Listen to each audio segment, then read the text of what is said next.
All right, I think everyone is ready to begin the webinar.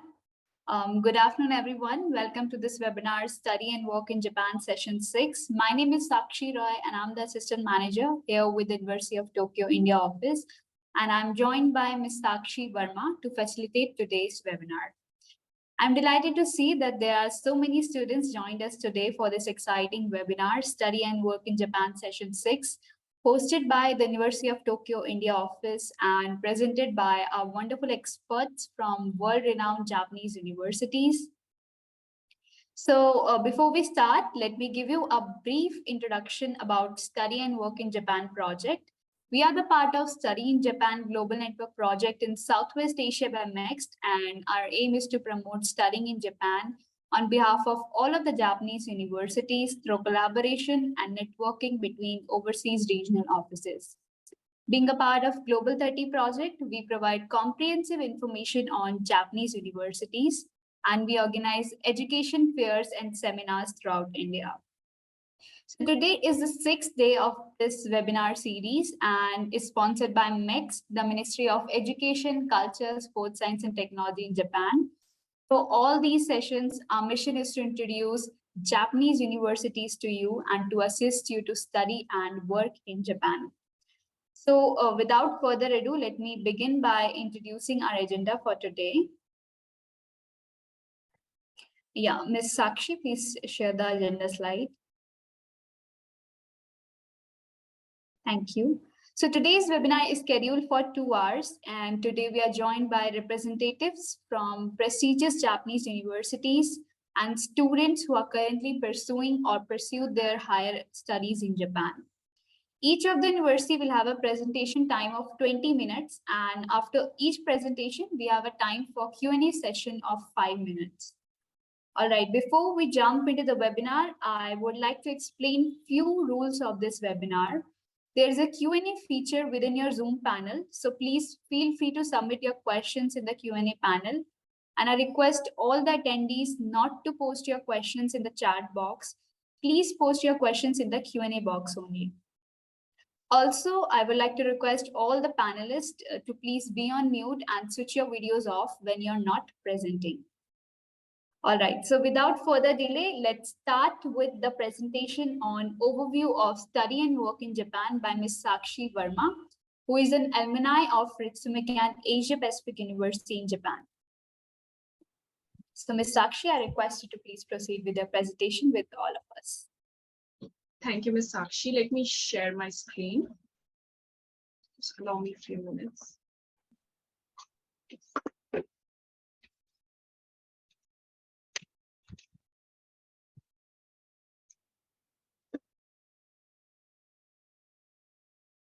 Okay, I hope you can see my screen. Okay, good evening, everybody, and good afternoon to all the people in India. So this is Sakshi, and I'm the alumni of Ritsumeikan Asia Pacific University. So today I will be talking about study and work in Japan, and I'm going to give you an overview about what is it like, how is it as a student, like my life experiences in Japan and what's Japan all about, and so on and so forth. So let me begin with the presentation. So before going into deep into the presentation, let me begin with my personal background. So I was born and raised in New Delhi in India, and I did my Bachelor's of Arts Honors in Journalism from University of Delhi. After that, I started learning Japanese language and cultural course from the Japan Foundation New Delhi, which is run under Embassy of Japan in India. So basically, my motivation to start learning Japanese language was because during that time, there were lots of Japanese companies investing in India and opening the businesses. And I thought it's a good opportunity to learn the language and seek for the employment. So like that, I started participating in various cultural events, talking with various Japanese citizens in India, currently working. And then that's how my interest got at a very high level, and that's why I got jlpt N2 after that, because I got very passionate about learning Japanese. So after that, I coincidentally I got a chance to work as a public relations coordinator with the Japan Foundation New Delhi office. So I worked there for one and a half years, and then I also worked for 2.5 years, for 3 years, almost 3 years in Mitsumeikan India office as an assistant manager. After that, since I was I was studying Japanese, I was working with the Japanese companies, that sort of I thought of doing my master's in Japan. So I opted for MBA from Mitsumeikan Asia Pacific University, and I did my double specialization in marketing and Japanese management. During my time, I was never a MEC student, to be honest. So I didn't get MECs, but I was curious to apply for various scholarships. And on my own research, I found that there is a public entity called Otsuka Toshimi in Osaka, and I applied for the Otsuka Toshimi scholarship, and I received that. And right now, I graduated in this year in March 2022, and currently I'm working for a Japanese company which is listed in Tokyo Stock Exchange, and I'm working in supply chain management in the field of e-procurement. So yeah, that's a pretty much short introduction about myself. So why Japan? Like in India, we are very, very much inclined towards going to European countries or the West side, but my motivation was to go towards the East side, and I chose Japan. But why Japan? You might be curious about that questions. Well, you must be aware that Japan has a major industries in automobile as well as robotics, and it's very famous for its technology. So apart from that, Japan is one of the most safest country in the world, and it is ranked number 9 as per the Global Peace Index. Second is the affordable living. So in Japan, you can afford a good living if you are doing a part-time job or if you're earning some money. So you can actually find the kind of a share accommodation with your friends, and you can also find food, cheap food, supermarkets, and other stuff like that. Because I know that most of Indians are vegetarian, and I don't think there would be a problem in vegetarian foods because Tokyo and other major cities has a lot of vegan and vegetarian options. Third is about the health policies. So everybody in Japan receives government health policy card, which covers your 70% of the cost by the government, and there's 30% you have to pay by yourself.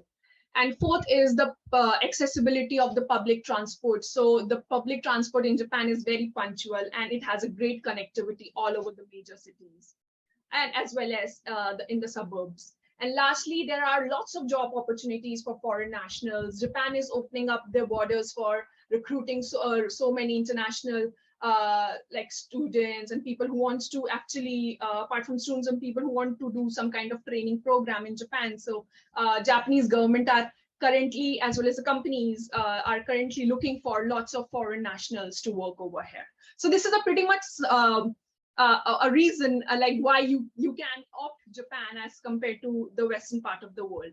Now let's talk about the Japanese universities. So basically in Japan, there are three types of programs which is offered by the Japanese university. So first is the Bachelor University, which is the duration is for 4 years. Second is the graduate school or the master's, duration is 1 to 2 years. And last is your PhD program, which can last up to 4 years to 5 years. So there are three types of Japanese university where you can apply. First is the national universities, which is run by the Japanese government. Second is the public university, which is run by the local public entities. And third is the private universities, which is based by the the foundation. Like why all these three universities has great facility, great areas, good infrastructures, and you can have lots of opportunities to interact with various students coming from all over the world. Not only that, you can also coordinate with your professors, and you can also create a lot of network within the university, be it a national university or public university or private university, it doesn't matter. All the universities in Japan has lots of international students, so you can actually get a chance to communicate with lots of foreign nationals. Now, let's talk about the admissions for the Japanese university. So as I reckon, most of you are looking into the bachelor courses, as well as some for the master's courses. So let's begin with the bachelor courses. For that, the basic things which you need to apply is first is your transcripts for your 10th, 11th, and 12th standard. And apart from that, you need to have your English proficiency test results. However, it's not a compulsion. If you have studied English from your, your primary until your senior secondary school, and you can prove, you can give some kind of a certification that you have already done your schooling in English, you are not supposed to give IELTS or TOEIC exams. Third is you need to show your motivation to apply for the universities. The Japanese university always seek for people who has the high motivation to apply for the university. So you should always prepare a good personal statement, a good essay, why Japan, why this course, and other stuffs like that. So, and last is your recommendation letters. Please make sure to take your recommendation letters from your school teachers, your principals, but that creates a lot of effect on your application. Now, second is about the master's and PhD courses. For this is basically a common process which is followed all over Japan. So you need to get in touch with a supervisor of the university which you're interested in. So you need to look for the supervisors who are currently doing a research or has done a research on the same field in which you are interested in. And you need to get in touch with them as a part of applying to the master's or PhD program. And rest, once you're supervisor, you get a supervisor and he or she is willing to take you under them, then you can start with your application. So you need to first approach the supervisor before approaching the university. That's how Japan is. And lastly, about the financial assistance. So Japanese government has a scholarship called MEXT, so which covers your tuition fee for 4 years for bachelor students, and for master students, of course, 2 years, and also covers your one-way fare ticket from India to Tokyo or India to any part of the Japan. And then apart from your MEXT, we also have scholarships by public and private entities, so which I'm going to talk about in my later part of the presentation, as well as the tuition fees and living expenses. I don't need to explain you this. You can see how cheap it is to actually afford tuition in Japan. This is just a figure, but to be honest, let me tell you, if you apply for scholarships and some of the universities, for example, if you go from the public university as well as the government university, the tuition fee is very, very minimal. But if you talk about the private universities, you do get your tuition reduction scholarships, as well as your part-time jobs also cover a lot of tuition fees and living expenses. So you don't need to worry about that. Just a good research on the university which you want to choose is enough. Now, let me talk about the scholarships. I think this is one of the most important part in any student's life. So what scholarships do we get in Japan? So like I said, there are 3 types of scholarships. First is private foundations and local associations. Second is Japanese government MEXT scholarship. And third is internal scholarships provided by the universities, which is your tuition reduction scholarship. But today I'm going to focus on private foundation and local association scholarships, which I received because I was never a MEXT student. So let me talk on that and share my experiences with you.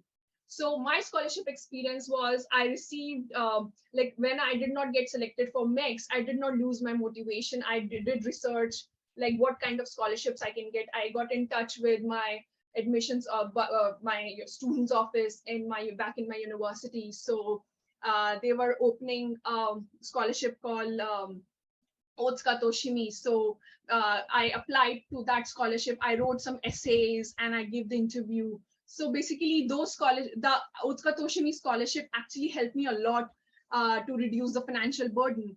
And I did get a lot of good money, which actually paid off everything back, everything back in whatever the loan I took to study in Japan. So you can also Google, you can also research on this Otsuka Toshimi scholarship for like what kind of students they recruit and what kind of scholarships, what kind of how it can help you in your further studies.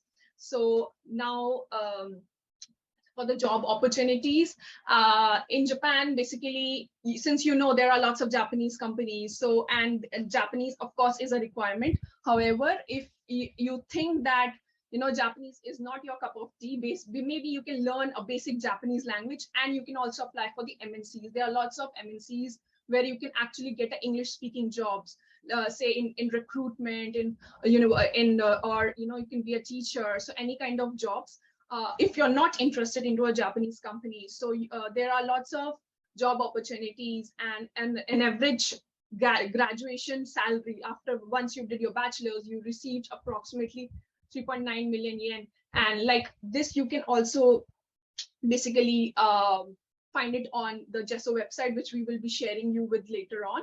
And yes, there are, like I said, you can, if you want to work in MNC, you can also go for like companies like Google or Hayes Consulting or Robert Walters and other stuff like that. And regarding the visa is once you get a job, your visa will be taken care by the company, so you don't need to worry about that. Just that before applying for the visa, for your renewal of visa, you need to first start thinking from the point of a student. Of course, after the graduating from the university, you do get 3 months extended visa from the university, so you can do your job hunting during that time, so you don't need to worry about that. Regarding the job opportunities, yes, like I said, there are lots of like foreigners coming in Japan, and this is the figure which you can read from here. And the Indian students right now, Southeast Asian students are pretty much, so you don't need to worry about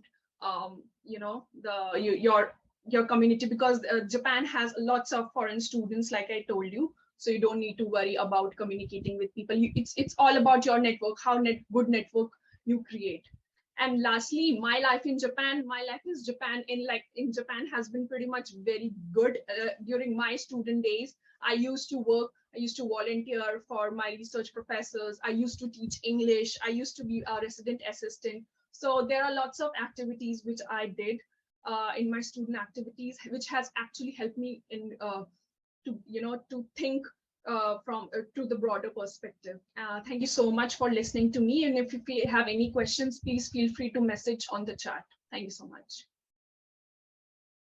Thank you, Ms. Sakshi. Thank you very much for your guidance and for such motivating presentation. I hope after listening to your experience, our students will be more inclined to study in Japan.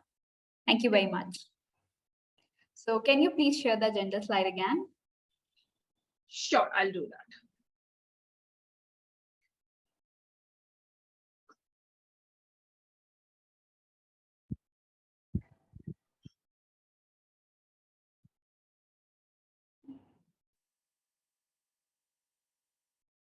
Thank you.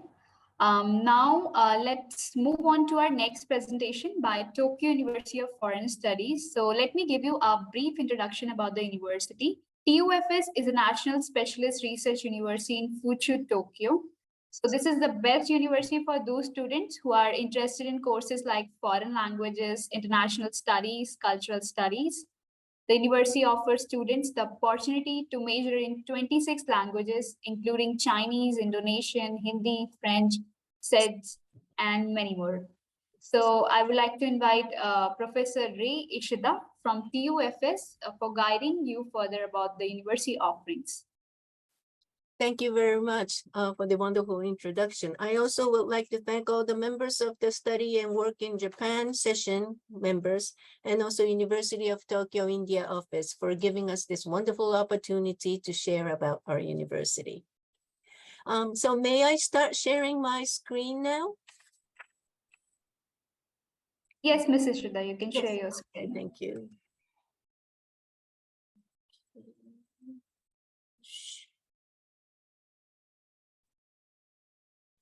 Okay, so let me start with my presentation today. Today, I will mainly go over our undergraduate program called School of Japan Studies. As one of our students mentioned, it's more than just the study of Japan. So why does she mention about more than just the study of Japan? Let me first go through some of the notable features of this School of Japan Studies. We offer a diverse environment in which both the international students and the Japanese students study together in the same room, using both English and Japanese as the media of instruction.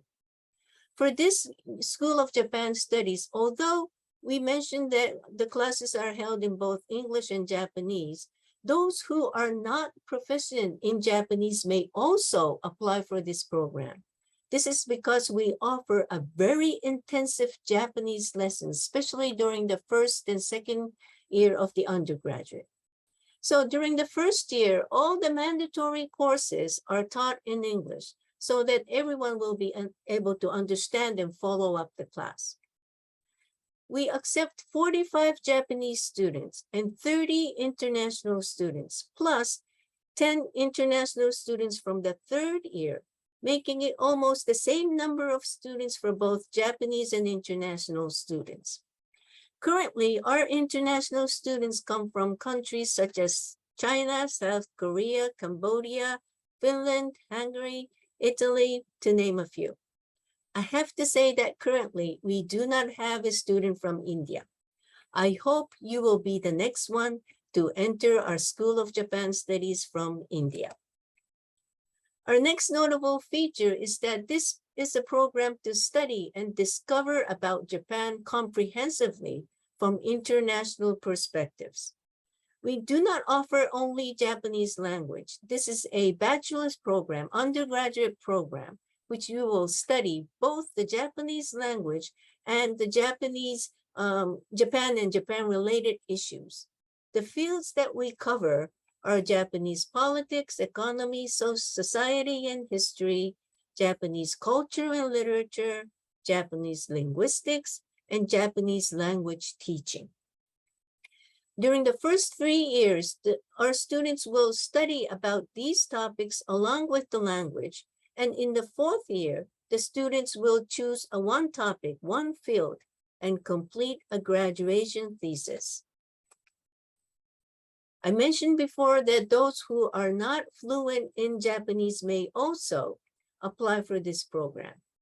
And I mentioned that we offer a very intensive Japanese lessons. This is how intensive it is. This is a weekly schedule of a student who entered our program as a Japanese beginner. This is the first semester of year 1. As you can see, the students will take the intensive Japanese classes, 10 classes a week, 2 classes per day, 5 days a week. Apart from this, the students will take the mandatory courses of the School of Japan Studies, such as the Introduction to Japanese History, Introduction to Japan Studies, Introduction to Japanese Linguistics. I have to say that this is very intensive and very demanding. The students need to study not only during the classes, but at least 2 or 3 hours after the class to go over the class materials and prepare for the next day. Many of the students said it was very, very difficult, but when the students reach their third year, they'll feel that this hard working was rewarding. The degree that the students can get after completion is the Bachelor of Arts in Language and Area Studies. In order for the students to get the degree, let me go over the 4 years of study at the School of Japan Studies. I mentioned before about how demanding it is during the first semester, which is the spring semester of year 1. In the second semester, which is the fall semester, the students will continue taking the Japanese classes, but it's not as intensive as the first semester. But they will still taking classes at least 5 or 6 classes a week. In the second year, again, they will continue taking the Japanese classes. And by the end of the second year, we expect all the international students will be able to communicate in Japanese and even take the courses which are offered in Japanese with the Japanese students. This is how much they are expected to improve their Japanese within the 2 years of enrollment. Along with the Japanese classes, they will also take what we call the survey classes, which will go into a little bit more in details from the introductory courses that they have taken during the first year. Some of the topics that we cover are the history and society, literature and culture, Japanese diplomacy, and international relations. As I mentioned before, by the third year, the students will be able to take the courses that are offered in Japanese as well. So they will start taking the specialized field courses.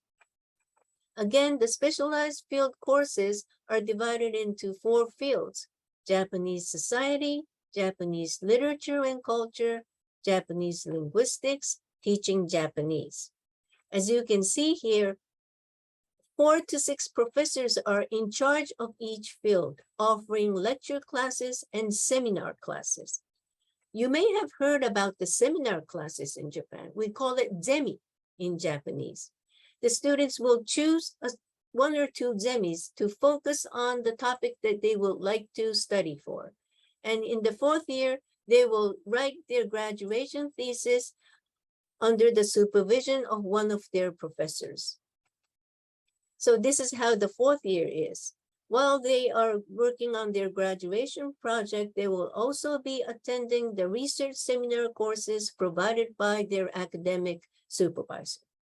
And at the end of the 4th year, the students will submit their graduation thesis and graduate. Let me now go into the admission information. We will be starting to accept the application for our next intake, which is April 2023.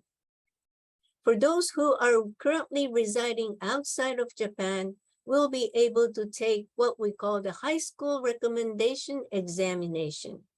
For this examination, we offer pre-arrival selection, meaning that you can apply directly from where you are right now, and you can take the interviews using the video conference systems such as this Zoom or Skype. But as this title shows, there are some documents that you need to prepare. Apart from the application form and the transcript certificates, you are requested to submit the recommendation letter written by high school principal. And although we do not require any Japanese proficiency certificates, we do request all the applicants to submit the evidence of English proficiency that shows that your English proficiency is CEFAR B2 level or above. If your native language is English, you are exempt from submitting this. However, if your native English is not, native language is not English, but have graduated from a high school which the medium of instruction was all in English, then you are not requested to submit a test score, but submit a certificate issued by your high school stating that the language of instruction at that school is and was English. If you're interested in this program, I recommend you to download the admission information now and start preparing the application. One point, which this is a very big issue that I would like to share with you, is that for this entrance examination by high school recommendation, it comes with the Japanese government scholarship opportunity. Before, Ms. Sakshi Velma gave us a very easy to understand scholarship situation in Japan. And this Japanese government scholarship is very beneficial. Applicants who meet the eligibilities will be screened for both the admission for the School of Japan Studies and also for the scholarship at the same time. This means that you can apply for the School of Japan Studies and will be screened for the scholarship at the same time. What we do with that, we have a quota of 8 for this School of Japan Studies. This university will recommend to the Ministry of Education up to 8 successful applicants with the outstanding admission results who also meet the eligibility of the scholarship. If you're interested in studying at the School of Japan Studies under this Japanese government scholarship, again, please download the admission information from the link stated here or through the QR code and check the eligibility and start preparing the applications. After my presentation, I will send all these links through the chat box so that you can actually click and see the admission information. I mentioned before that we have 10 additional students entering from the third year transfer. This is the third college transfer system. The School of Japan Studies will admit third year transfer students in October of each year. But what is different from those who are entering from the first year is that for the third year transfer, you will also need to meet the Japanese language qualifications. You need to have a jlpt N2 level or above if you wish to enter from the third year. I hope you remember that I mentioned by the third year, all the students who entered from the third year will reach a certain level of Japanese that they can attend the courses that are offered in Japanese as well. So this is why from the third year transfer, we request the applicants to submit the proof of their Japanese language qualifications. If you have any questions regarding the admission process, you can contact our Global Admissions Office, gao@tufs.ac.jp. These are some of the comments from our current students. Some students said that it's pioneers of Japan studies, diverse in every aspect, a bit busy, but fun. This is written in Japanese. It says, mainichi ga hi nichijo, meaning that every day is a extraordinary or out of the ordinary. Or from my sense, every day is a surprise. So you can experience many issues regarding Japan, not only Japan, but since the students are coming from all over the world, you can experience many issues from diverse perspectives. Let me briefly go over some of the important issues like expenses. Our university is a national university, meaning that our academic fees are relatively kept low compared with the private universities in Japan. As for the living expense, Tokyo is relatively expensive in the sense of living expense. However, we are located in the suburb of Tokyo, meaning that the rent is relatively low compared with downtown Tokyo. And we are located in a very quiet and safe environment. I have stated here one of the example of a student living in a private apartment near the campus. This is relatively higher than the average, but I kind of explained to our prospective student that this is one of the examples. When I talk about this, many of the students ask about working part-time. As Ms. Saksi Verma has also explained about working part-time, the student on a student visa may work up to 28 hours a week during the school terms, based on the fact that they have the so-called working permission issued by the Immigration Office in Japan. The university will give the students a detailed instructions once they enter the university regarding how to work part-time. The university also has an accommodation, the dormitory. But however, I have to say that for this university, the number is limited. Currently, those students who are entering the School of Japan Studies were able to use a room, however, up to 6 months. During the first 6 months, they are allowed to live at the dormitory. During that time, they will start looking for an apartment near the campus. This university will also support the students in finding their apartments. We also have a global career center to help the international students find a job after graduation. We have a counselor specializes in the international students' job hunting, providing one-to-one counseling to those who are in need. I had to run through our program. I believe you come up with many questions. If you have, please feel free to contact us at the Global Admissions Office, gao@tufs.ac.jp. Thank you very much for listening. Thank you very much for your presentation, Professor Ishida. It was nothing short of incredibly informative and interesting. So we can start the Q&A session for 5 minutes. Okay, thank you very much. I have been receiving several questions about whether we cover medical issues, IT related.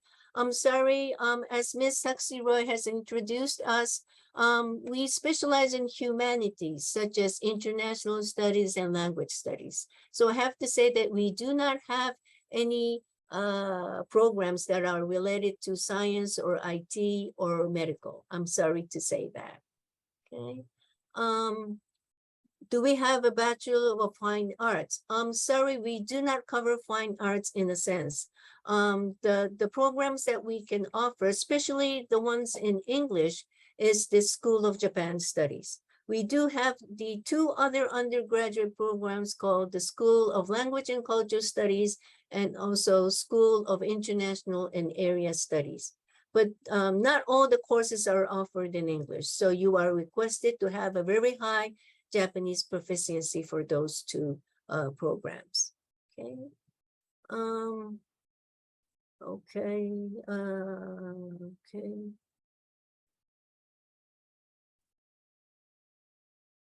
Okay. For this question from the students from Sri Lanka, you're asking that you do not have any academic transcript to give as a current university student. As I mentioned before, this high school recommendation examination, we do require your documents from your high school. So if you are currently a university student, you will be asked to submit, number one, the documents from the high school. And if you are currently a university student, and if there are already transcripts available, we will ask you to submit it, but at least the requirement is the high school documents. If you have any questions, please contact our Global Admissions Office for more details about the documents.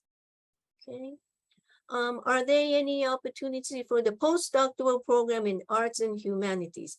I will be sending you a link for the two of the graduate programs that are offered in English. One is called the Peace and Conflict Studies course, which is a master's program. And another is the Joint Doctoral Program for Sustainability Research. Please check the links out. And if you find it any interested, please contact us for more details for the Global Admissions Office. Okay. Okay.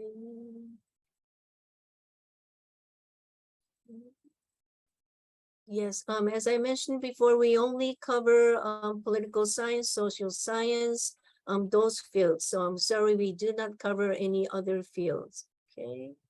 All right, Ms. Ishida, we can cover a few basic questions here. Okay. Like, does TUFS provide any exchange programs? Yeah, yes, we do have exchange programs, but the students have to be from our partner universities. So please check with your university first whether your university has in partnership with Tokyo University of Foreign Studies. Your universities, if your universities are partner university, they have our information, how to apply for it. Is there any Japanese language proficiency required to apply for TUFS? Yes, basically for the undergraduate program, this School of Japan Studies, as I mentioned before, we do not require any Japanese proficiency. But for the other two undergraduate programs, yes, you need to have a very high Japanese proficiency in order to apply for those. If you're asking about the graduate programs, basically for the master's program, other than the Peace and Conflict Studies course, very high Japanese proficiency is required. Okay. Okay. Is there any GPA requirement? Basically, no. We do not actually require or have any minimum GPA requirement. We ask you to submit the transcript itself, and it will be evaluated based on that. Could you please tell our attendees, when is the registration period to apply for TUFS? Yes, for the program that I mentioned, the School of Japan Studies, we will be starting to accept the application from late August until early September. Okay. For the other programs, it depends on the program itself. So if you're interested in any of our programs, you can contact us for the Global Admissions Office with what kind of programs you are interested in, so that we can provide you with more details and where you can find the application information. All right. Thank you, Professor Ishida. Thank you very much for your time and for guiding the students. Thank And you also, very much. I request you to please share the contact details and other Yes. important information in the chat box so that students can save it for their reference. Thank you very much. Thank you very much. I will now type in all the links that are useful. If you have any questions, you can contact us anytime. Thank you once again to listen for our presentation. Thank you. Thank you.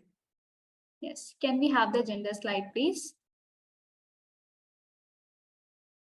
All right. Now let's move forward to the next presentation by Rico University. So in our webinar series, this is the first time we are introducing Rico University.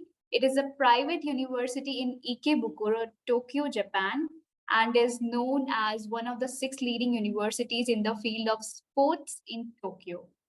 So today we have Professor Christopher and Mr. Sakai to discuss about Peace program offered by Rico University. Thank you very much for the introduction, Sakshi. Let me go ahead and share my screen and we'll get started.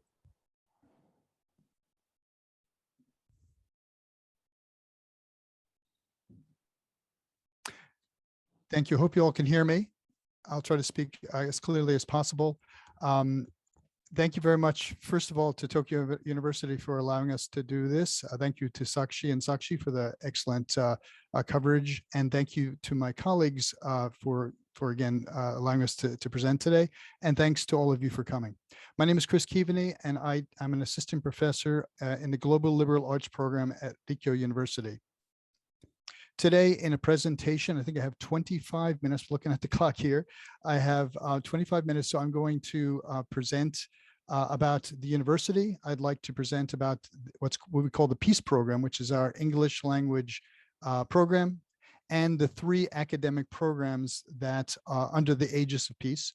I'll talk about student support, a little bit about housing, scholarship availability, and of course, the application process. Please, I have to move very quickly, so feel free to take screenshots. If you see information that looks interesting, go ahead and take a screenshot, and we can share this presentation with you afterwards as well. In fact, Mr. Sakai, maybe you can share this later on, please. Thank you.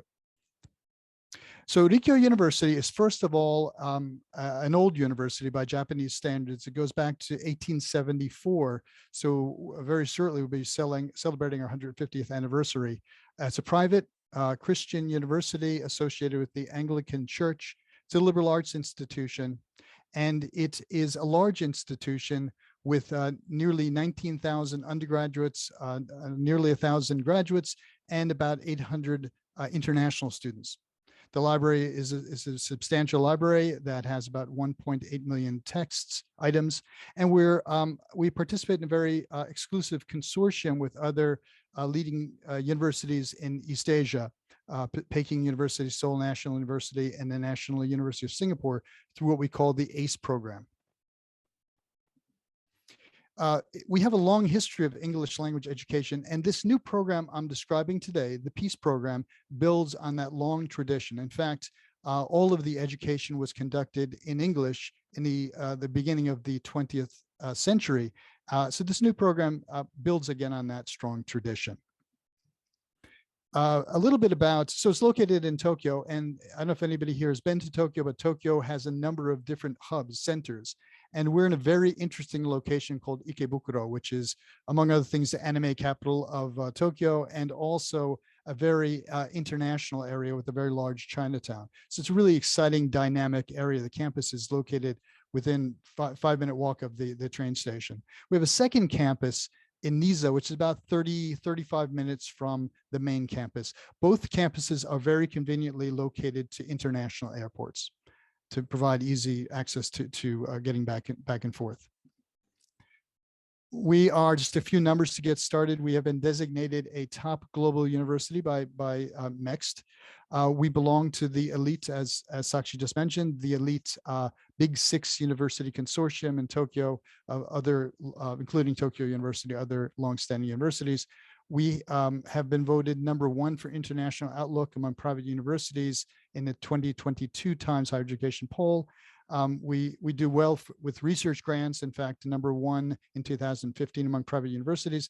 And not surprisingly, given that profile, we have very high employment rate. About 98% of our graduates are gainfully employed soon after graduation.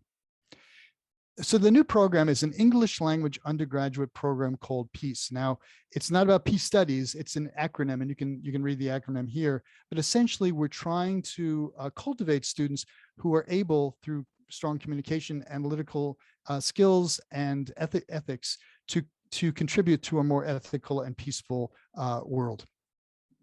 There are three undergraduate programs that are under the Aegis of Peace. The first is called Peace CIC, the College of Intercultural Communications. There's the Global Liberal Arts Program, that's a program I participate in, and the Global Program of the Department of International Business Law, which is located in the College of Law and Politics. I'm going to introduce each of these programs very briefly. I'm not going to be able to talk in great deal about the curriculum, but I'll introduce the several courses. I'll talk about the goals of each program, introduce several courses, and what students do upon graduation.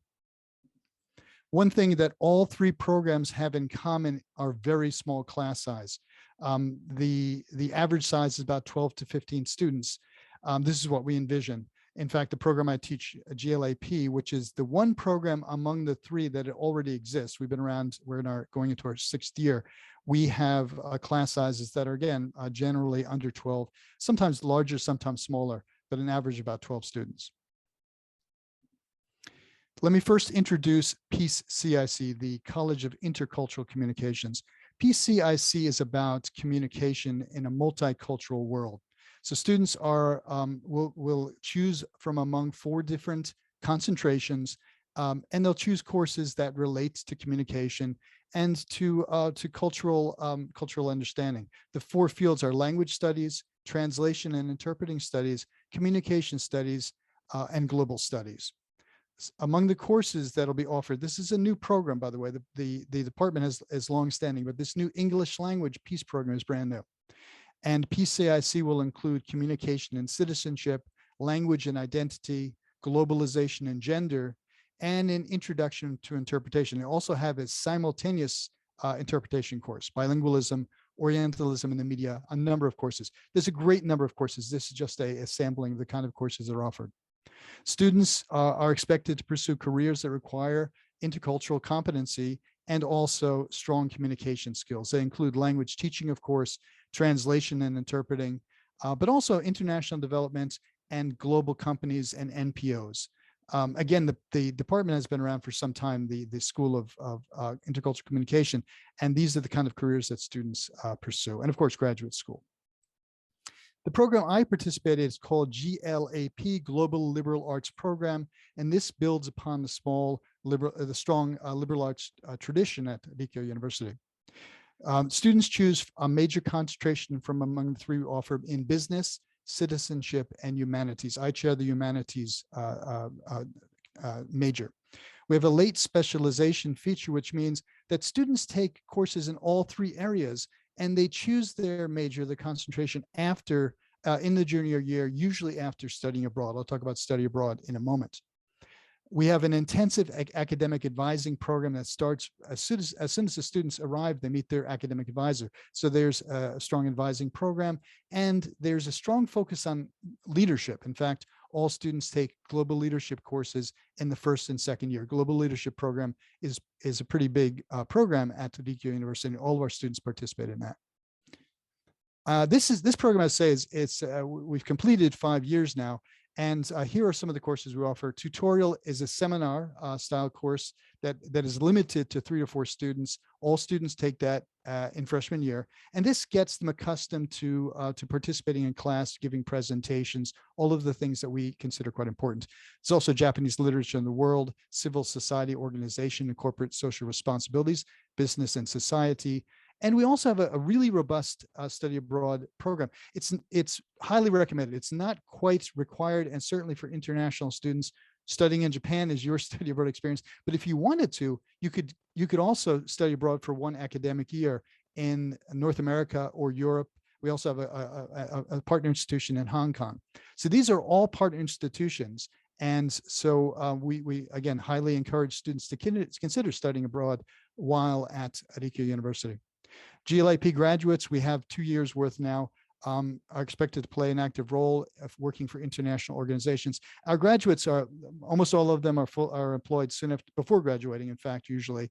And they work for companies such as Yamaha, Dyson, McKinsey & Company is a financial consulting firm in Chicago, Rakuten. We also have students studying at prestigious universities, including Tokyo University and Osaka University. So that's the Global Liberal Arts Program. And the final piece program that I'd like to introduce, the final undergraduate English program, is called the Global Course of the Department of International Business Law. This is a brand new program. And this program, the goals are to hone students' legal knowledge and skills, to teach students how to conduct trade negotiations, to prevent and resolve disputes, and to introduce skills required for the type of thinking that transcends individual national laws and is international in nature. Courses will include Introduction to Legal Studies, Corporate Law, International Business Law. There's also summer study abroad programs. The main one, the exchange program, is with the Singapore Management University, but there's also a program, relationship with Oxford University in Great Britain, and other programs as well. The global program provide a foundation for legal knowledge. Now, it is not a law degree, but it prepares students who are thinking about a legal career, but also those who are interested in international business, think tanks, and other international enterprises. So again, it's a brand new program. What I'd like to do now is to talk a little bit about support at Rico University, supports and opportunities related to internships. So first, in terms of support, we have an international student dormitory, and in fact, it's required for all first-year PEACE students. I'll introduce that in a moment. We have an orientation, of course, for incoming students. We have an international office that it's a walk-in. You can walk in and just get the help you need with housing, scholarships, immigration. So it's available all the time. We have a clinic on campus and a student counseling center, both of which have English speaking staff. For those with documented disabilities, we have a support office. All of the programs I've described here can all be completed entirely in English. However, it is highly recommended that you take Japanese, and each program recommends Japanese studies. And we have an excellent Japanese language center. Once you come in, and if you're interested in taking Japanese, you take it, placement test. We have 8 levels of Japanese. We have some really first-rate instructors. So great center for Japanese language education, and we have tutors available, individual tutoring. The Career Center is available to provide internships and career support from day one. As soon as you arrive, if you're interested in pursuing internships, you let them know, and right away there'll be opportunities to pursue. And of course, when it comes time to look for a job, there is career support as well. Student life at Rico University is quite robust, I think. I'm not a student, but my sense is there's a lot of stuff going on. There's clubs and circles. I talked to my students about this, and many of them participate in what are called circles, which are kind of like clubs, but less intense. Clubs in Japan tend to be kind of intense, but so you can enjoy, and you can join and enjoy a variety of cultural clubs, service organizations, athletic clubs. There's sports and recreation if you just want to work out yourself. They have a great recreation center, a great library, a world-class library. We also have something called the Global Lounge. You can see in the photograph at the bottom there.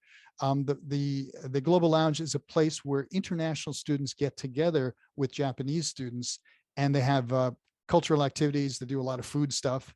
They also have trips. They take outings together. So it's a great place to meet other international students, but also to meet Japanese students. And again, a lot of great events there. It's been closed for the last 2 years, but now it's finally opened again as COVID, well, COVID's still around, but it's better than it was. So things are opening up nicely.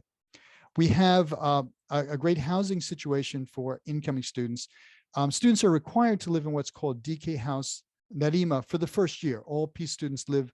We have the 4th floor exclusively reserved for our peace students.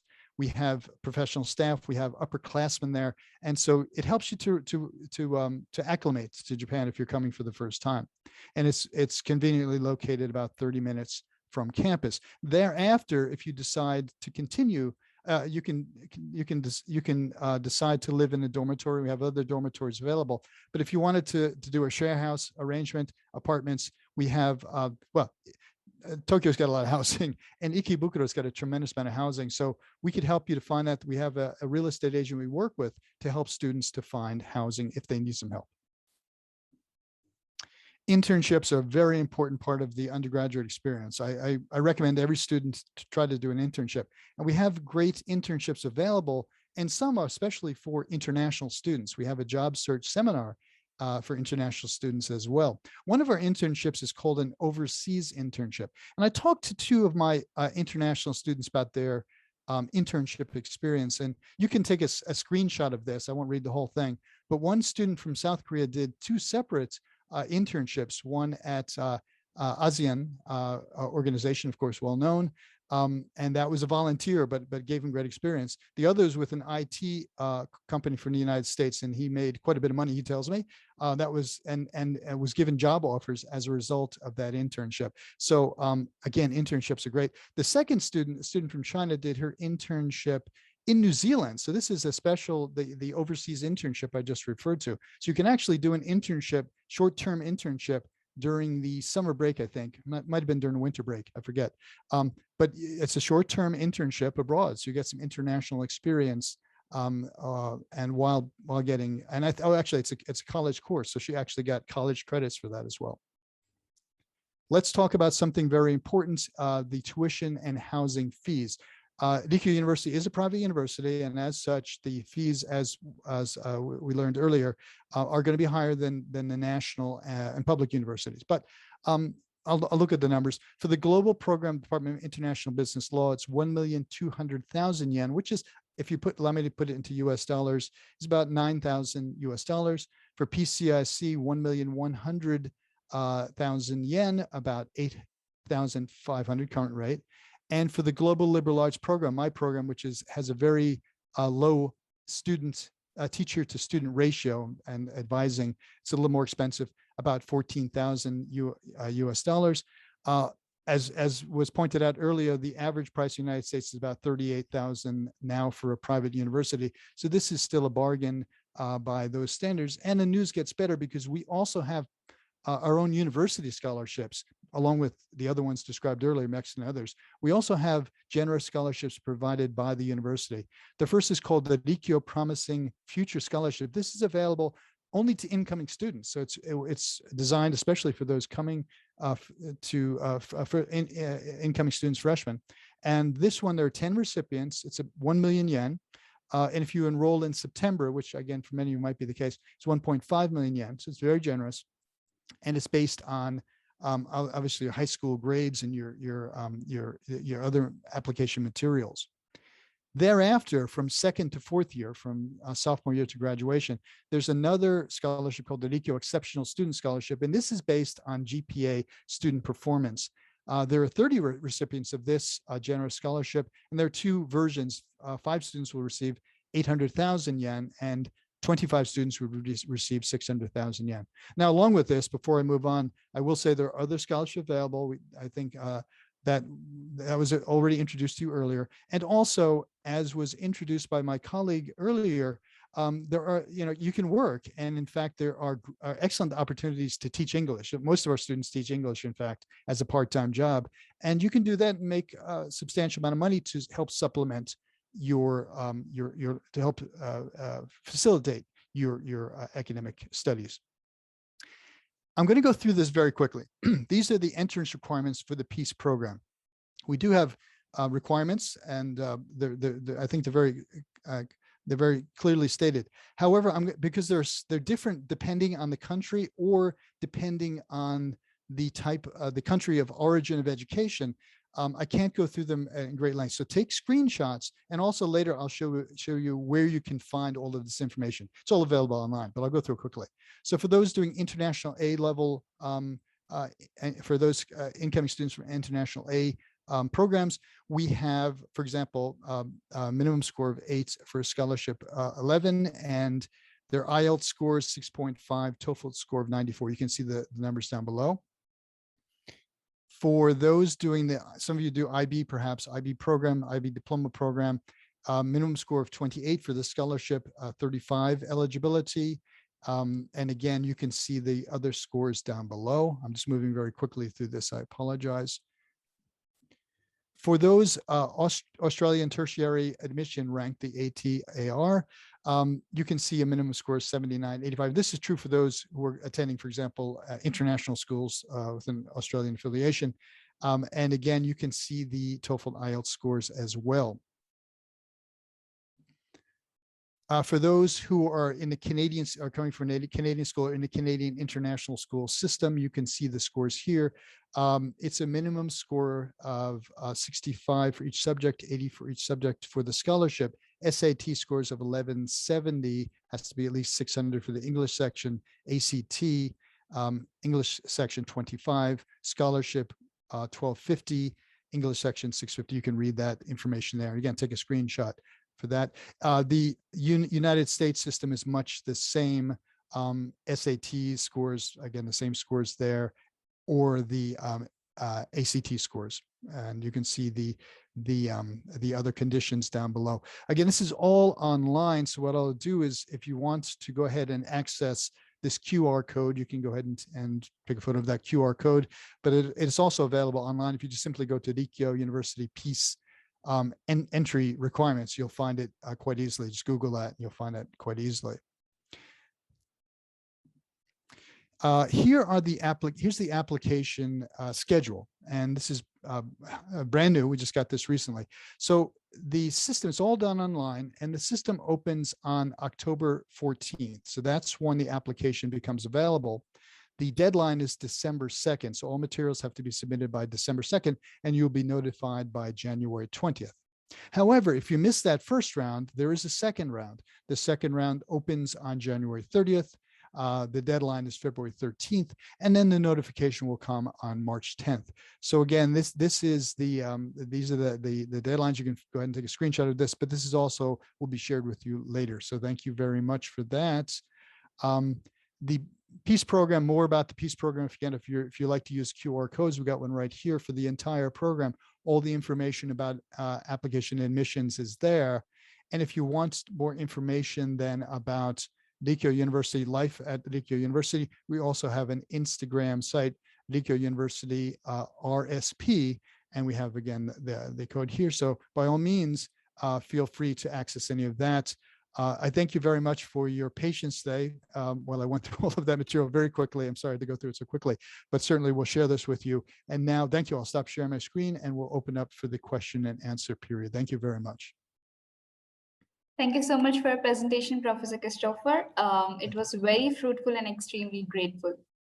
Now we can look into the Q&A box for helping students with their doubts. Thank you very much. And I'll ask Mr. Sakai also, because I don't know all the answers. I am a professor. I know some of the answers, but Mr. Sakai can help as well. So it looks, let's see, Rico University Department of Business Law, postgraduate program or not.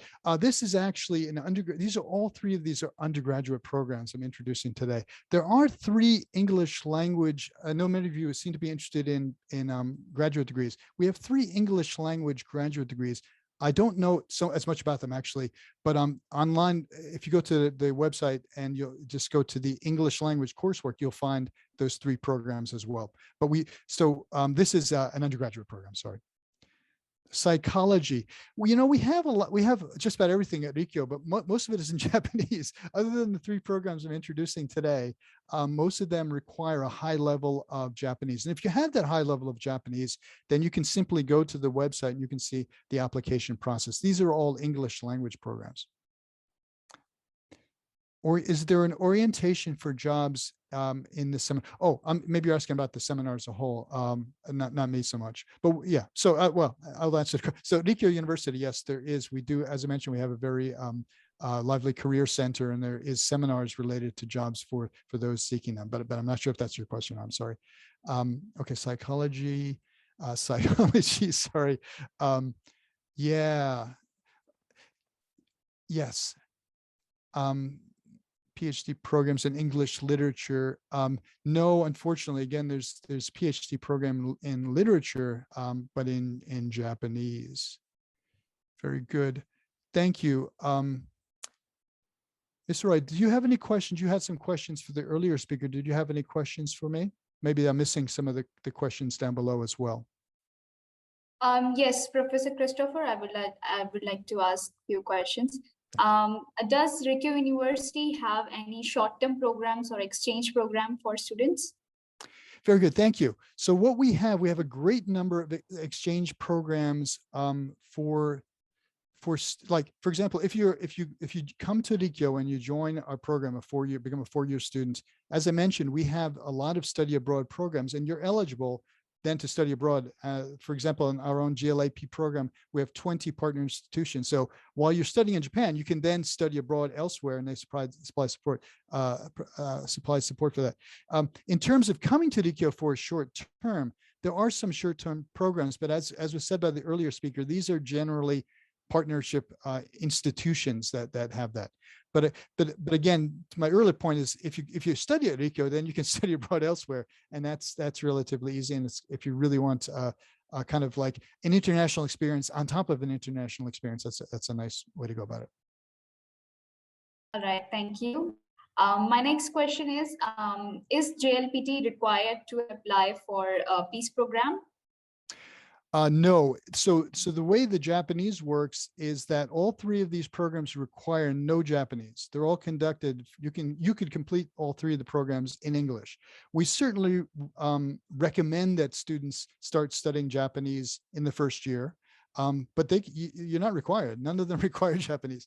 We have a great Japanese program. So if you do have Japanese and you come in, then you can take, and you want to continue your Japanese studies, you can take the entrance examination. You will be placed in the appropriate level. I say there's 8 levels. So they go from 0 all the way to quite advanced. And once you're advanced enough, like in the program in which I teach, most of the students, quite frankly, are Japanese. We do have some overseas students as well. So you can, if you feel capable, you can take coursework in Japanese as well. So even if you come with no Japanese, you get to a certain point, then you can take coursework in Japanese, but no entry requirements. All right. So you have explained this is a 4-year program. So is it possible to receive a scholarship for all 4 years at Rico University? Yes. So what happens is you apply, for example, so yeah, there are the MEC scholarships and other outside scholarships, but in terms of the university scholarship, if you apply for that scholarship that's designated for incoming students and you receive that scholarship as a freshman, you're not guaranteed you'll receive it after, but if you maintain even a decent grade point average and you're a serious student, then you will, there's no guarantee, but it's highly likely you'll receive it for all 4 years. That's the idea of these scholarships. If you're a good student, we want students to have that support through all 4 years. So yes, it is possible to receive a scholarship for all 4 years. And if you receive it as a freshman, it's highly likely that you will receive it thereafter. All right. Also, does Rico University have postgraduate programs in the Department of Business Law? Yes, they do, and they're at the moment the one in the Department of Business Law. I'd have to look. I need to check this, but I believe that what they have is conducted in Japanese. So, for example, if a student were to come in to this new program, the Peace Program, conducted in English, and get to a certain point in Japanese, then they could apply for postgraduate work in the same program. Again, it wouldn't be, the thought would be if you've been, there's no automatic admission, but if you've done well, then you would be it'd be highly likely you'll be accepted into the program. But at the moment, the program, I believe in that department, the program is in in Japanese. Sakai-san, is that correct? I don't want to miss, if I'm speaking, does that department have an English language graduate program? Do you know? Sorry, could you ask me again, please? Yeah, this is the School of International Business Law. Yeah. Do they have an English language graduate program? Yes, of course. Oh, they do. Okay, then I Yeah. spoke out of turn. So they have an English language program. That's so it's not the Peace program, but they have a program that can be pursued in English. Okay, there's the Yeah. answer. Thank you. So much. Thanks. Great. Right, thank you very much. And my last question is there any age limit to apply for Peace program or any other program at Rico University? Sakai-san, there's no age limit, is there? I mean, we generally think of traditional age students, but is there an age limit, Sakai-san? Sorry, my computer Wi-Fi connection is not good. So could you ask me again, please? Yeah, in the to apply for the Peace program, is there a certain age limit? Like students have to be a certain age, or is there like a maximum age? Yeah, we have no maximum age, but we order the applicants to get the IB certificate or international A level or Right. 12 years high school education. Right. They have to at least complete high school. So that's the minimum, not an age limit so much as they have to have a high school degree. Yes, sir. Right. Thank you, Professor Christopher and Mr. Sakai. Thank you once again for your presentation and for answering all of the questions. Thank you very much. I'm sorry for bad connection. Thank you so much. Thank you. Also, I would like to request the representative of Rico University to please share the contact details and other important links so that student can approach the university directly. Thank you very much. So can we have the agenda slide, please? All right. Next, we can move on to our final presentation of the day by Hanazawa University. Hanazawa University is a Japanese national university in the city of Kanazawa, the capital of Ishikawa Prefecture. The university has been the leader of universities in the Sea of Japan, and they provide international students a variety of graduate and undergraduate opportunities to study in English. So now I turn the discussion over to Professor Aida and Professor Hirose. They will share the fruitful insight about the university.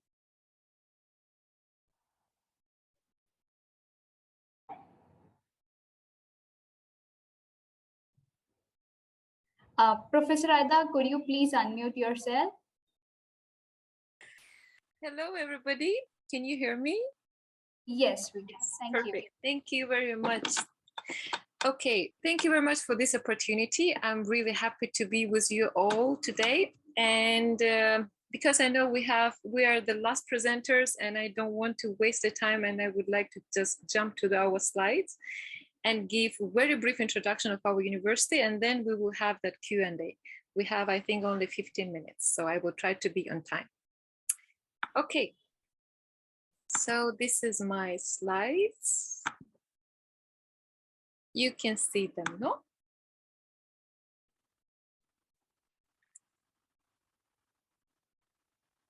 Answer, okay, I think you can see them. So, okay, so about our university, Hanazawa University. I would like to give today the talk about where we are located and what famous things you can see in our city, as well as what you can learn at our university and what international students can experience while studying at our university, as well as the scholarship opportunities and dormitory facilities, advising systems, and finally, you can hear our students' voices. Good, so you all know the big cities like Tokyo, Kyoto, and here's Kanazawa. You can see it in the map, and it's not so far from all these two big cities. Just by taking the bullet train in 2.5 hours, you can reach our city from Tokyo and from Kyoto. The city is very famous for its traditional culture. It's famous for the seasons, like in the spring for sakura seasons, in autumn for the autumn leaves. People come and visit our places. And in the winter, we have lots of snow. And our university is located in the mountainside of the city. And we have two campuses. One campus is named Kakuma campus. Another one is Takaramachi campus. So we divided them because Takaramachi campus is mainly for the medical school, where we have our own hospital and our doctors are graduating from this campus. And we have the campus for the general studies, which is called Kakuma campus. And in totally, this campus is one of the biggest campus in all Japan. It's number 4, the largest campus in Japan. We have 70 schools and 7 graduate schools, and number of the students in totally about 10,000 students, from which international students it's 618 around. And yes, what you can learn from our university. We are providing, like it's usual in each university in Japan, we have undergraduate courses and graduate courses. So in undergraduate courses, we have 3 main schools, like School of Human and Social Sciences, where you can study the humanities, law, economics, teacher education, regional development, international studies. Another one is Science and Engineering, where you can get your bachelor's in mathematics and physics, chemistry, mechanical engineering, frontier engineering, and etc. And as I mentioned, we have the medical and pharmaceutical sciences, where students study medicine, pharmacy, health sciences, and become the doctors. Recently, in last year, we opened the new school, and it called Philosophy in Interdisciplinary Science. And here we provide 2 courses. One is Future of Innovation in Society, and another one is Tourism and Design. These 2 courses are very popular now, and many students are trying to be enrolled in these courses because of the tourism, because tourism is considered to be very demandable division of our city. Okay. In the graduate course, again, you can have these 3 main schools: Human and Social Environmental Studies, Natural Science and Technology, Medical Sciences. But beside of them, you can also take the courses for the law, frontier science initiatives like transdisciplinary sciences, nanolife sciences, and also you can get the qualification for the professional development in teacher education. Okay. So how the admission process is occurred at the university. In this graph, you can see to enter to the undergraduate course, first you have to go the eligibility screening. And after that, you have to take then EGU test and provide the TOEFL exam results, or either take this TOEFL test. And then there will be examination and interview. And finally, the admission will happen in April. So for undergraduate students, the admission happens once in a year. For the graduate students, again, the same procedure, but it's a little bit easier. First, you go the eligibility screening. And the most important thing, you have to find the professor or academic advisor with whom you want to do your research. And after that, you apply as a degree student or you apply as a non-degree student. And you take entrance examination.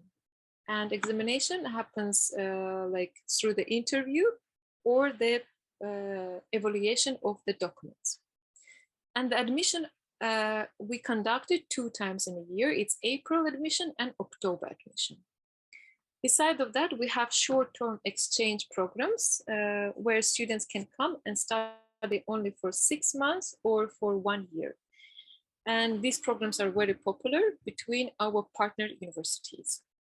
There is no examinations in this program. You just apply your documents and you come and study with us. Okay. So in these slides, you can see how to become an international student of our university for the graduate students. Again, first, number one, what you have to do is to find a prospective academic advisor. You contact him and you have to get approval from your advisor on your research topic. If you cannot find a proper advisor, academic advisor, just don't give up, search another one. Then if you find a professor with whom you would like to continue your studies, you need to decide, do you want to get a degree or you just want to come and have a research here? If you want a degree, you need to apply for the degree course. If you just wanted to be a research student, you can come for 1 year and complete your research in a 1 year. So if you choose the way to get the degree, you have to get the examination and pass the entrance exam. Okay, so in this slide, you can see these 3 schools where you can have your, you can apply as a graduate student, like a Graduate School of Natural Science and Technology, Graduate School of Human, Social, Environmental Studies, and Graduate School of Medical Sciences. Here are the links, you can search it later by yourself. In this website, this is the link where you can search the name of the professor that you would like to work with. This website is very useful to find your advisor. Okay, other exchange programs, what we are providing. We have very popular Japanese language courses. Also, we have the courses for cultural activities. These courses are conducted annually and it's mainly for 1 year or 1 semester. And we recruit them in October and April as well. What you can study there, we provide like 18 courses. One of them is the course of UNESCO Biosphere Reserve and Geoparks. Another one is traditional culture, arts and crafts. Even we provide the courses like martial arts, contemporary and modern design, architecture, incense in Japanese culture, tea ceremonies, and etc. Why we have so many extra curriculum activities? Because again, I'm saying the university located in a very historical city of Hanazawa, which provides opportunity for the students to study this traditional culture, which is now rarely you can find in the big cities. All right, so in this slide, you can see our research center, which we have all over the world. We have more than 20 research centers and we conduct them in different fields. Like here, like environmental radioactivity at the nuclear test site in Kazakhstan. Then in some part of Asia, we have environmental monitoring in Angkor Monument area in Cambodia. Human health effect by dioxin exposition in Vietnam, and etc. Many research centers globally. In these slides, you can see the number of international students who come and study with us. Mainly, they are privately financed students. You can see it in the brown colors, and in the green color, you can see the number of the students who come here by the Japanese scholarship, by the Japanese governmental scholarship, with mainly it's a MEC scholarship. Okay, and sorry, just not going. This here you can see the number of our alumni association network all over the world. We have them more than maybe 7 countries where we have our alumni associations and liaison offices all over the world. More than 300 universities are our partners. Scholarship. This is the most, the question that we get from the students are interested, how to get scholarship, how to study at the university. The one scholarship that is provided is, and which we suggest everybody to get, it's a MEC scholarship through the Japanese government, but you have to apply it through the embassy of your country. Another one, it's a JASO scholarship. To apply to this scholarship, you need to be enrolled at the university. So first you need to come to the university and then you can apply for this JASA scholarship. We have also the scholarship by private foundations. So we have more than private companies who provide students with a little amount of scholarship. And also we have university scholarship as well. The dormitory facilities here in the slides, you can see there we have 3 dormitory facilities. They are pretty new one, and many students are always interested how much will it cost to live like 1 month at the university. So here you can see the approximate living cost. Well, if you consider it in United States dollars, you need around 800 USD to cover all your living expenses at Hanazawa. The city is not so expensive like Tokyo and Osaka. So with this amount of money, you can cover your living here. Another system that we're having, it's an advising system for the students. We have a tutor system who helps students to provide the basic knowledge how to survive in the city. And they provide how to learn Japanese languages as well. And they support with daily life in the city. Another one is many students after graduation, they wanted to find a job at the Hanazawa city or in our prefecture. So we provide them with the career education program and internship programs in the companies. And we offer for them the business Japanese language courses as well. Yeah, and this is the final slides where you can see the voices of our students. And by reading them, you can understand that studying at our university will provide you not only the scientific knowledge, but also a very deep understanding of Japanese culture and tradition. Many students choose our city not because we have very innovative fields of studies, but again, I will repeat, because the unique location of this university inside of the ancient city of Hanazawa. Okay, thank you very much for listening. And I would like to stop my slides here, and I'm ready to take any questions if they are in the chat box, or I don't know, if you want to raise your hand, just raise your hand. Thank you, Professor Aida, for such an informative and interesting presentation. So now we'll just begin the Q&A session. Would you like to answer any specific questions that are there in the Q&A box? Okay, should I go to the end part? I am Adil, working as a journalist for the last 15 years. Is there any training program for journalists in Japan? In our university, if you mean in our university, we have the faculty for the media. And yes, they will be possible to study, but I think it will be in Japanese. Because if you want to go to as an undergraduate, you need to finish undergraduate, you need to have some proof that you can speak Japanese language. But if you want to come as a master, you don't need Japanese. You can come with English certificates that you are able to speak English, like TOEFL or TOEIC are required. Okay. Sorry, Sakshi, I cannot see the questions, the final questions. Can you help me to find them out if I'm missing them? All right. I'll pick up a question for you. Yes. So does Hanazawa University provide courses in psychology? Again, for the master courses, yes, we have courses for psychology, but not for the undergraduate courses. Yes. All right.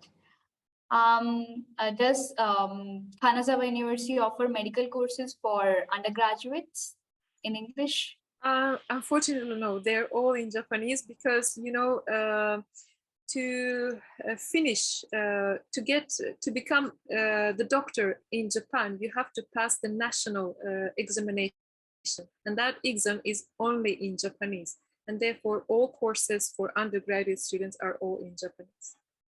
Unfortunately. All right. So does KU provide IT related courses in master's level? Yeah, we have a lot of them. All right. Is Japanese language necessary to apply for master's course at KU? It depends on the faculty. If you want to study like faculty at the Department of Natural Sciences, you don't need Japanese language. But if you want to study at the Department of Social Sciences, where you want to learn like Japanese literature, then you have to provide the proof that you can speak Japanese at N2 level. Other departments, they don't need Japanese language. All right. So does the university provide PhD in sociology? Yes, of course. Yes. All right. So my question is, could you please guide students about like how can they find academic advisor? Okay. In my website, I have shown the link where you can find this like a research search tool where you can type down your field and there the list of the academic advisors will appear. Actually, I can ask my colleague Hirose-san to share it in the chat box. Hirose-san, could you please share the link of the for the academic advisors? All right, so wait a minute, please. All right. So my next question is, are there any entrance examination to enter into KU? Again, if you would like to enter as a for undergraduate course, yes, there's EGU test you have to take outside of Japan. But if you want to apply for master courses or for PhD, yes, there is again examination, entrance examination. They're not so difficult. You just need to find supervisor and then have interview and the document check. Thank you, Professor Aida. Let me take the last question. So could you please guide students about what are the prominent research areas of Hanazawa University?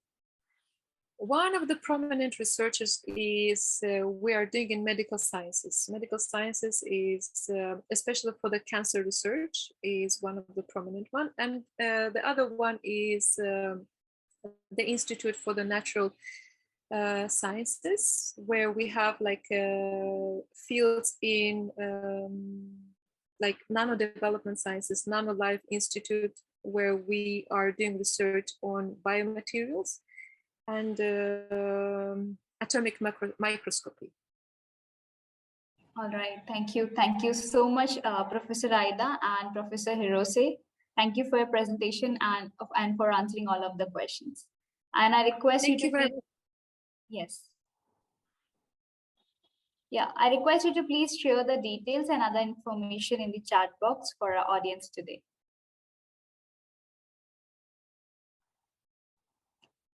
So this concludes the webinar. Thank you all for attending, and we hope you have learned and enjoyed this webinar. Thanks to all our presenters today for answering those questions and for your great presentations. It was a pleasure to have you with us. So just to inform you that in upcoming webinars, there will be a lot more information pertaining to study and work in Japan will be given to you. So please stay tuned and register yourself to participate in our upcoming webinars. You can also scan this QR code to register. And you can also register from our website or follow our social media pages for more updates regarding study and work in Japan webinars. And if you still do have any questions, please feel free to shoot us an email. Our email address is mentioned in this on your screens. So have an amazing day. Work hard to catch your dreams. See you all in our next session on 23rd August. Thank you very much. Thanks, everybody. Thank you very much. Thank Appreciate it. you. Thank you, Sakshi. Thank you. Bye-bye. Bye-bye.